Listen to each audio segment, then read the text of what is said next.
você que está passando por este canal, seja muito bem-vindo.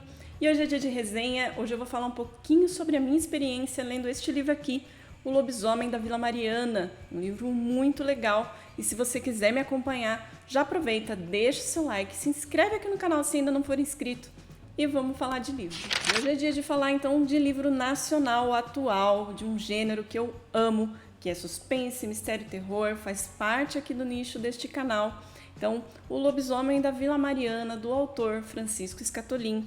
É um livro muito legal, eu conheci ele através de outras resenhas e fui conhecer, né? Fui ler esse livro, eu encontrei esse livro pelo Kindle, então se você quiser também ler este livro, você vai encontrar no Kindle, na Amazon. E eu vou falar um pouquinho então sobre a história desse livro e sobre as minhas impressões, o que eu achei do livro.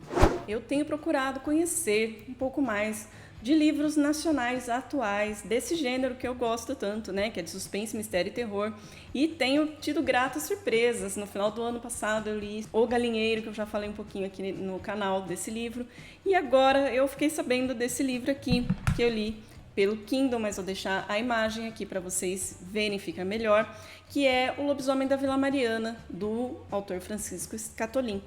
E é um livro que eu gostei demais, ele me surpreendeu. Eu sempre penso, né, que estava fazendo falta ver autores atuais falarem um pouco mais sobre esse gênero, sobre o suspense, mistério e terror, sem medo assim, de falar. E essa foi outra grata surpresa, eu gostei muito do livro. Vou contar um pouquinho aí sobre o que se trata essa história do lobisomem. Temos aqui uma história de lobisomem que nos entrega exatamente o que a gente quer de uma história de lobisomem, com aquela temática clássica do lobisomem que se transforma nas noites de lua cheia, do lobisomem que tem a questão da hereditariedade, que pode passar de pai para filho, essa maldição, e também pela infecção através da mordida do lobisomem. E isso foi uma coisa que eu gostei muito.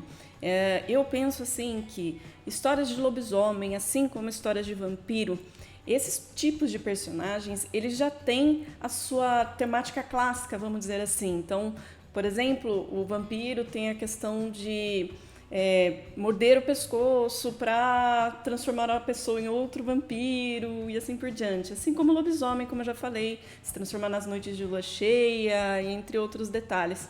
Eu acho que uma boa história com esses elementos, elas têm que seguir essa sequência clássica e, obviamente, ter a sua outra história de pano de fundo por trás com esses elementos e não inventar coisas diferentes sobre esses personagens. Então, isso para mim é um fator que já me ganha de cara. Então, a gente percebe que o autor ele não fugiu dessa regra, ele tem essa temática clássica de como é um lobisomem e tem toda uma história muito interessante de pano de fundo aí que dá toda a graça, né, pro livro, né?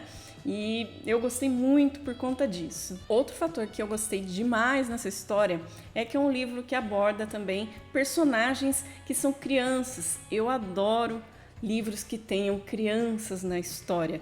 E ele me fez me lembrar muito de It, a Coisa, do Stephen King, porque ele tem essa pegada de as crianças que são amigas na infância e passam por um trauma e depois passa-se alguns anos, eles já são adultos e eles se reúnem novamente ali para enfrentar aqueles traumas vividos. Então, me deu aquela lembrança gostosa um pouco de It e a história também fluiu muito bem.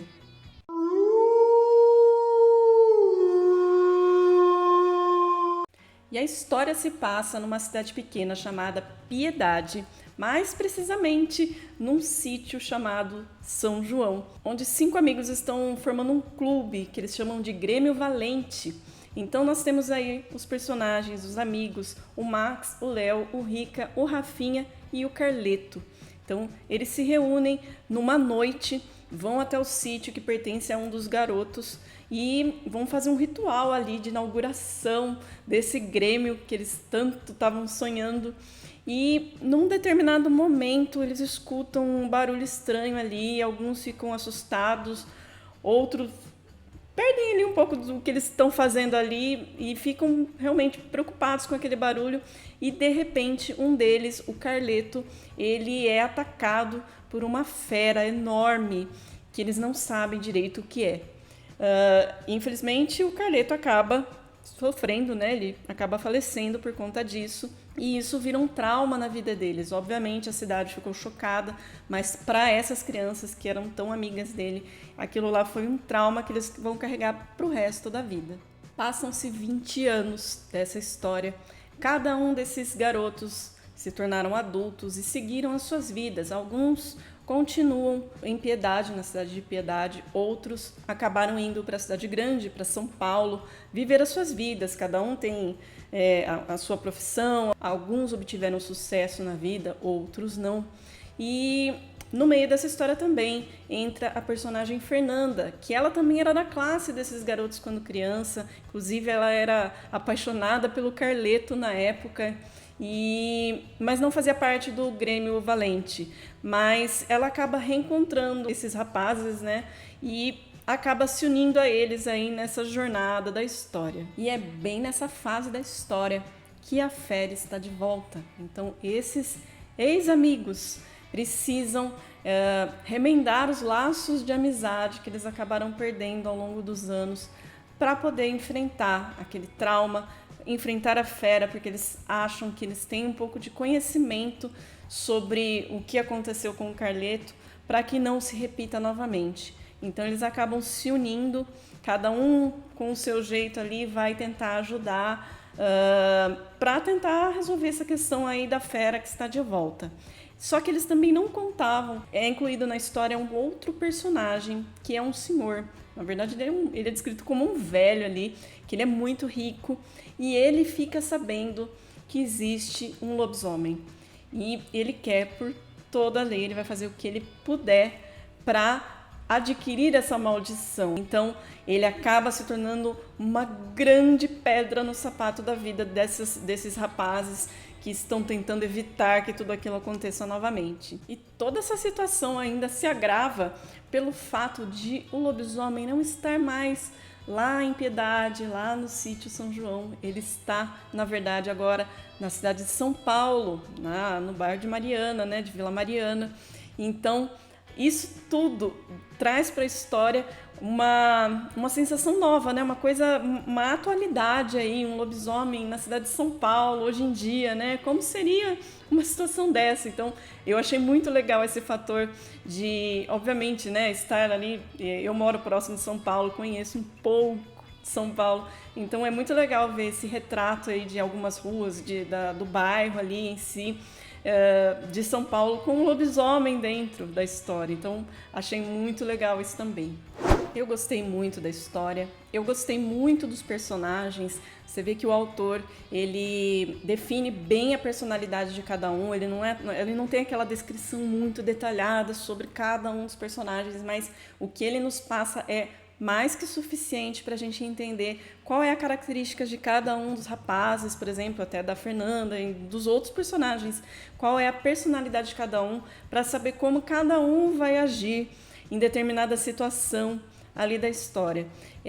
Gostei da ambientação do livro, você consegue se ver realmente ali como um espectador ali, visualizando ali bem a situação, a cidade, o que acontece ali em certos momentos. Então é um livro assim que faz com que a gente consiga visualizar muito bem. Isso eu achei uma característica muito legal do livro. E é um livro que fala sobre amizade, sobre traição, sobre segredos, mistérios, que eu gosto demais de tudo isso numa história. E me agradou muito, muito. Eu não conhecia livros desse autor, então fiquei muito feliz. Se vocês procurarem, fizerem uma breve pesquisa na internet, vocês vão ver que outros autores já bem renomados elogiam também o trabalho dele, então não sou só eu quem está falando. Então eu acho que vale muito a pena ser conhecido, eu gostei demais. E eu espero que vocês tenham gostado desse vídeo, que vocês se animem a ler O Lobisomem da Vila Mariana. É um livro que eu recomendo bastante. E eu peço, já aproveita, se você gostou, se você chegou aqui e você gostou desse vídeo, deixa o seu like, se inscreve aqui no canal, divulga para os seus amigos, isso faz uma diferença grande aqui para o meu trabalho. E a gente se vê numa próxima. Até mais!